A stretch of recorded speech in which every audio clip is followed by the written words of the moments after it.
వైసీపీలో hot topic గా మారింది. ఇక ఉత్తరాంధ్ర విషయానికే వస్తే మనం చూసాం, వంశీ గుడ్ బై చెప్పారు ఎమ్మెల్సీ.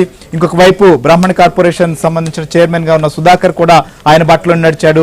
దాడి వీరభద్రరావు కావచ్చు, వారి కుటుంబ సభ్యులు కూడా పార్టీకి గుడ్ బై చెప్పినటువంటి నేపథ్యంలో అక్కడ ఉత్తరాంధ్ర సంబంధించిన వ్యవహారంలో రోజుకొక ముఖ్య నేత కాను లేదా ప్రజాప్రతినిధులుగా ఉన్నటువంటి వారందరూ కూడా ప్రస్తుతం పార్టీ వీడే పరిస్థితి వస్తోంది. దీంతో ఉత్తరాంధ్ర సంబంధించినటువంటి విషయంలో కొంత అక్కడ అయోమయ పరిస్థితులు అయితే కొనసాగుతున్నాయి. ఇంకొక వైపు మార్పులు ఉంటాయి అనే సంకేతాలు మంత్రి అమర్నాథ్ను కూడా పక్కన పెట్టినటువంటి పరిస్థితుల్లో ఎందుకు ఉత్తరాంధ్రలో ఇక్కడ ముఖ్యంగా ఈ ప్రాంతానికి సంబంధించి కూడా చాలా ఆశలు పెట్టుకున్నారు. ఉత్తరాంధ్రలో చాలా స్థానాలు దక్కించుకోవాలని ప్రస్తుతం అక్కడ పార్టీ నాయకులందరూ ఒక్కొక్కరుగా బయటకు రావాల్సినటువంటి పరిస్థితి ఎందుకు వస్తుంది నాయుడు?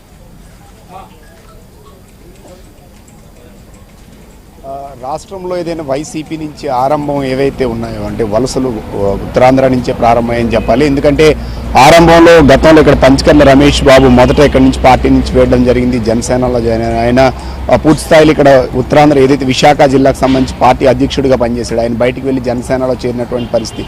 రీసెంట్గా ఎమ్మెల్సీగా ఉన్నటువంటి అంటే అధికార పార్టీలో ఎమ్మెల్సీ పదవిలో ఉన్నటువంటి వంశీకృష్ణ పార్టీ చేంజ్ అయ్యి అటు జనసేనలో చేరినటువంటి పరిస్థితి. అలాగే బ్రాహ్మణ్ కార్పొరేషన్ చైర్మన్ గతంలో ముఖ్యమంత్రి కుటుంబానికి కానీ వైఎస్ రాజశేఖర రెడ్డి కుటుంబానికి కానీ అత్యంత సన్నిహితుడిగా ఉన్నటువంటి వ్యక్తి, కీలకంగా వ్యవహరించిన ఆయన కూడా మన పార్టీకి రాజీనామా చేసినటువంటి పరిస్థితి నెలకొంది. అలాగే ఇప్పుడు దాడి వీరభద్రరావు అనకాపల్లి నుంచి ఆయన కూడా దాడి వీరభద్రరావు ఆయన కుమారులు కూడా మొన్న రాజీనామా చేశారు. వాళ్ళు టీడీపీలో చేరినటువంటి పరిస్థితి కనిపిస్తుంది. అయితే ఇది మనం పూర్తిగా చూస్తే వలసలు కావచ్చు లేకపోతే పార్టీ మార్పులు కావచ్చు ఉత్తరాంధ్ర నుంచి ఎక్కువ శాతం ఉన్నాయి. అవి కూడా అధికార పార్టీ నుంచే ఉన్నాయి.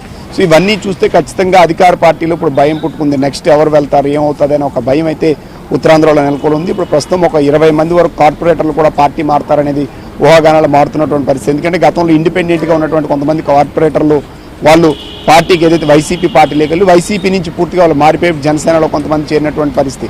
సో త్వరలోనే ఖచ్చితంగా ఇప్పుడు సుధాకర్ కావచ్చు, మిగతా వాళ్ళు కావచ్చు, వీళ్ళంతా కూడా పూర్తి స్థాయిలో పార్టీలో చేరుతారు. అటు జనసేన టీడీపీ అనే విషయం ఇంకా క్లారిటీ రావాల్సినటువంటి అవసరం ఉంది. ఇప్పుడు ఈ నేపథ్యంలో షర్మిల కూడా ఎంటర్ కావడంతో వీళ్ళంతా కూడా గతం నుంచి కూడా కాంగ్రెస్ పార్టీ నుంచి వచ్చినటువంటి వాళ్ళుగా మనం చెప్పొచ్చు. మరోవైపు అటు ఏజెన్సీ ప్రాంతంలో ఓ మాజీ మంత్రి గతం నుంచి కూడా ఆయన గతంలో మంత్రిగా పనిచేసిన ఆయన ఇప్పుడు ఏదైతే అక్కడ పాడేరు సీట్ని ఆశించినటువంటి పరిస్థితి అయితే పాడేరు సీట్ని అక్కడ విశ్వేశ్వరరావు కేటాయించారు. అక్కడ ఉన్నటువంటి భాగ్యలక్ష్మికి ఎంపీగా కేటాయించారు. ఎంపీగా ఉన్నటువంటి మాధవ్ని తీసుకెళ్లి అరకులో నియమించడం జరిగింది. అక్కడ ఉన్నటువంటి పాల్గొనకు సీట్ ఇవ్వాలి, స్థానికేతలకు సీట్ ఇవ్వకూడదంటూ స్థానికంగా అక్కడ ఆందోళన మొదలైనటువంటి పరిస్థితి. అక్కడ కొంత స్తబ్దత ఆందోళన అనేది ప్రస్తుతం ఇక్కడ అరకులో కొనసాగుతున్నటువంటి పరిస్థితి.